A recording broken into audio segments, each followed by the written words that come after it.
बिस्मिल्लाहिर्रहमानिर्रहीम। अस्सलाम वालेकुम दोस्तों, ये है अनमोल आसिफ वॉइस चैनल। एक बादशाह का दरबार लगा हुआ था, जो कि सर्दी का दिन था, इसलिए बादशाह का दरबार खुले मैदान में लगा था। सब खास व आम सुबह की धूप में बैठे थे। बादशाह के तख्त के सामने एक मेज़ थी और इस पर कुछ कीमती अशिया रखी थी। वज़ीर, मशीर और अमरा वगैरह सब दरबार में बैठे थे। बादशाह के ख़ानदान के दीगर अफराद भी वहाँ पर मौजूद थे। इस वक्त एक शख्स आया और दरबार में दाखिले की इजाज़त चाही। इजाज़त मिल गई तो इसने कहा, मेरे पास 2 अशिया है। मैं हर मुल्क के बादशाह के पास गया हूँ और अपनी अशिया को बादशाह के सामने रखता हूँ और कोई फर्क जान नहीं पाता। तमाम हार चुके हैं और मैं हमेशा कामरान व कामयाब होकर लौटता हूँ। अब आपके मुल्क में आया हूँ। बादशाह ने कहा कि क्या अशिया हैं? इसने दोनों अशिया बादशाह के सामने मेज़ पर रख दी। वो दोनों अशिया देखने में बिल्कुल एक जैसी, जिसामत, यकसा रंग, यकसा चमक, गोया कि ये दोनों अशिया एक दूसरे की नकल महसूस होती थी। बादशाह ने कहा, ये दोनों अशिया तो बिल्कुल एक जैसे हैं। तो इस शख्स ने कहा, जी हाँ, दिखाई तो एक जैसी देती हैं, लेकिन ये मुख्तलिफ हैं। इनमें से एक बहुत कीमती हीरा और एक शीशा है। बज़ाहिर ये दोनों एक से हैं, कोई आज तक ये जान नहीं सका कि कौन सा हीरा है और कौन सा शीशा। कोई जांच कर बताए कि इन दोनों में से हीरा कौन सा है और शीशा कौन सा है। कोई सही पहचान गया और मैं हार गया तो ये कीमती हीरा आपका हो जाएगा, लेकिन शर्त ये है कि अगर कोई पहचान नहीं पाया तो इस हीरे की जो कीमत है उतनी रकम आपको मुझे बतौर इनाम देना होगी। इस तरह मैं कई ममालिक से जीत कर आया हूँ। बादशाह ने कहा, मैं तो नहीं पहचान सकता। वज़ीर व मशीर बोले, हम भी जांच नहीं सकते क्योंकि दोनों बिल्कुल एक जैसे हैं। सब गुमान था कि अब तो शिकस्त ही मुकद्दर है, लेकिन शिकस्त पर इनाम का मसला भी नहीं था क्योंकि बादशाह के पास दौलत बहुत थी।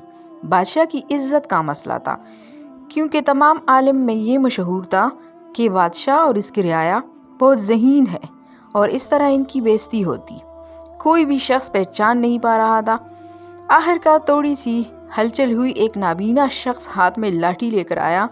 इसने कहा, मुझे बादशाह के पास ले चलो। मैंने तमाम बातें सुनी हैं और ये भी सुना है कि कोई पहचान नहीं पा रहा। अगर मुझे भी मौका दे दें। एक आदमी के सहारे वो बादशाह के पास पहुंचा। इसने बादशाह से दरख्वास्त की कि ऐसे तो मैं पैदाइशी नाबीना हूँ, लेकिन फिर भी मुझे एक मौका दिया जाए जिसमें मैं एक बार अपनी जहानत को जांच सकूं। हो सकता है कि कामयाब हो जाऊं, और अगर कामयाब ना भी हुआ तो वैसे भी तो आप हारे हुए हैं। बादशाह को महसूस हुआ कि इसे मौका देने में कोई हर्ज नहीं। बादशाह ने कहा कि ठीक है। इस नाबीना शख्स को दोनों चीज़ें छूने के लिए दे दी गई और पूछा गया, इनमें से कौन सा हीरा है और कौन सा शीशा है, यही आपको मालूम करना है। इस आदमी ने एक लम्हे में कह दिया कि ये हीरा है और ये शीशा है। जो आदमी इतनी जगहों से जीत कर आया था वो बहुत हैरान हो गया और कहा, ठीक है, आपने सही पहचाना, आपको मुबारक हो। अपने वादे के मुताबिक अब यही हीरा बादशाह का हुआ। तमाम लोग हैरान हुए कि ये एक नाबीना शख्स, कैसे इसने जान लिया कि असल हीरा कौन सा है, और सब ने यही सवाल इस नाबीना शख्स से किया।